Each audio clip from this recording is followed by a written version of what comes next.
family in it with all their stuff in it. And it was very crowded, and 16 people on our floor were using the same bathroom, which is not fun, believe me. And also a lot of bugs. They had bugs over there like this, that flew into the windows. Of course, we didn't have screens or anything. We always went into the bathroom with ice water, because it was the first place for the bugs. As soon as you switched on the light, they would all come charging around. It was awful. And we lived in this one room all the time during the war, and food was pretty scarce, and the conditions were bad, and the Japanese were very unfriendly to us because they were in charge. But you know what? The people there had spirit. They said, we're going to try and make the best of it. We're going to try and get through this so that we can be reunited with our families and our children and our parents and all. And they had little shops. They opened up little shops, and they had a newspaper, and they had a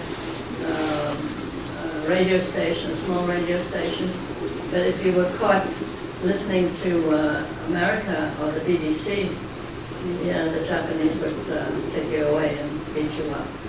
So they were watching everything we were doing, and we had to be very careful. And of course we had religious services, because all of us, we were all Jewish. And so at the high holidays, on Yom Kippur, and particularly on those high holidays, we rented, the Jewish community rented a theater, a Chinese theater, and we all went to this theater for services, because the other places were too small. So we managed to make a life over there with very difficult conditions. And all the time we didn't hear anything from Europe. We didn't hear anything from our relatives, and we were worried about them. We got one postcard that somehow or other my grandmother managed to smuggle out of Grebenschikoff, which is in Czechoslovakia, which is a concentration camp. And she said, we're doing all right, but grandfather died here. We had no idea what they were doing there. Why were they there? We didn't even know that place existed. And it was really bad that we got that postcard, because I had no idea what was going on. It wasn't until after the war we found out that that place was a very bad concentration camp. And in the first war, it had been a barracks for German soldiers. And my grandfather, who died in that place, had been a soldier in the First World War, and he was stationed in this particular place. So isn't that weird? So anyway, we lived like that, and then we went to school, and we had to get a pass from the Japanese commander to get out of the ghetto to go to school, and from that father to go to work. And this Japanese commander was not quite right in the head. Everybody said so, and he wasn't. And he was a little guy, a short little guy, shorter than me even at the time.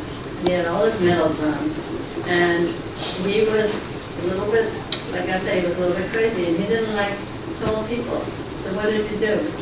He stood up on his desk, and he said, I am the king of the Jews. And if you laughed, you would have been in jail. You would have been in jail, because the jail was right behind him, and he would put people back there who made fun of him, and people tried it at first, but after that we were very careful, you know. You had to go in there and you had to say, please sir, may I have a pass? Okay, so if you felt like it, he'd give you a pass, and if you didn't feel like it, he would smack your face or throw cold water on you. The men. He wasn't bad to the children. Sometimes he even gave us a piece of candy, so we thought, well, maybe he's not so bad. Then you turn around and smack somebody in the face. So you never knew. And I was always scared to go there to renew my pass with my sister. And my father took us. And many years later I said to him, weren't you scared when we went to Mr. Goya, that was his name, to get our passes? And he said, I was terrified. But he always came with us, and I was so lucky that I had my family with me. That was the most important thing that I found out later, that the children who were there with their families and the people who were there with their own families did better than the ones who came by themselves and didn't have any support from their parents. And the food was not good, and disease was everywhere, tropical diseases. and we had to get shots all the time, you know, against the disease. But the people who came with their families did better than the ones who did not. Many of them committed suicide or died from malnutrition and diseases. And we had a hospital, but we had no medication. And one year my mother got very sick, and I stayed home to take care of her because taking her to the hospital would not have worked either. There was nothing they could do for her. Fortunately, she survived in spite of my nursing care. It wasn't good, I don't think, at the time. But, so then we had air raids. You know, when you see old movies of air raids, you see people going into air raid shelters and they're down there while everything else is going crazy up on top. We didn't have air raid shelters at all.